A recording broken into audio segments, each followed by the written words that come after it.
All right, so let's check out the Nutribullet Ultra. This thing, I have to say, I took it out of the box and it is pretty cool. Just started getting into smoothies and things like that for the kiddo and I.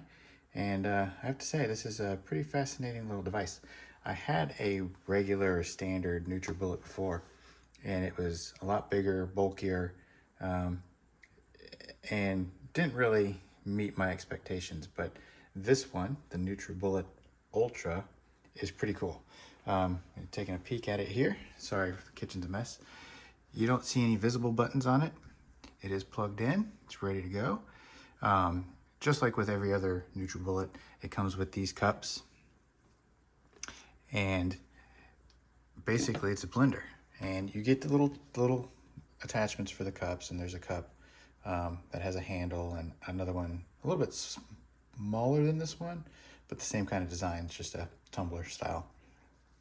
And the cool thing about this one is it's got suction cups on the base, so you don't have to worry about physically holding it down so it doesn't vibrate off the countertop.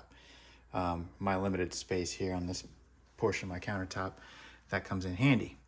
Now, I will say that it is a little confusing because you don't see any buttons, and you're probably wondering how to get that to fire up. Well, let me show you. All right, so here we are. You have your cup. You fill your cup up with your ingredients, and you put the blade on top of here and screw this down. All right, not too tight, just nice and finger tight. Then you'll take this piece, which has your slotted keys here, which will fit directly into the base. As you can see, it'll line up here. So we'll go ahead and put that in. Get it in there nice, and then you'll just kind of screw it in until it clicks. Just like that, and the lights pop up.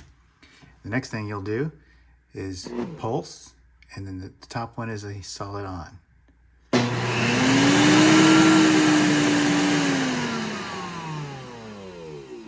It's like your iPhone or your smartphone.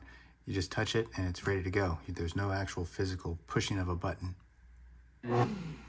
Just like that. So that's your noise test when there's nothing in there. Obviously this will be louder if you've got ice or harder ingredients, frozen ingredients in there. I made a smoothie the other day that was bananas, frozen strawberries, turbinado, half a cup of ice and some water.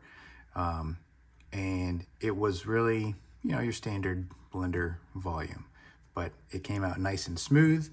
I will say that the issue I had with this was that some of the ingredients were sticking to the top of the cup, kind of like the dry milk powder and stuff like that. So you don't have an option to stir. And what I was having to do was unscrew this here and shaking the tumbler and then reattaching and going again.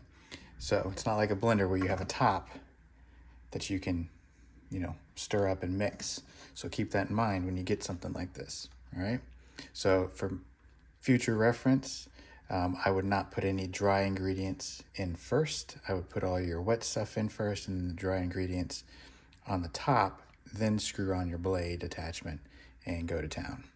But overall, this is a pretty cool item. I like it. I think I'm going to keep this one. Normally we donate the things that we get, but this one, pretty good. I like it. It'll be good for making milkshakes and things like that. So if you're interested, I will have a link in the description below. Check it out. I appreciate it. All right, on to the next.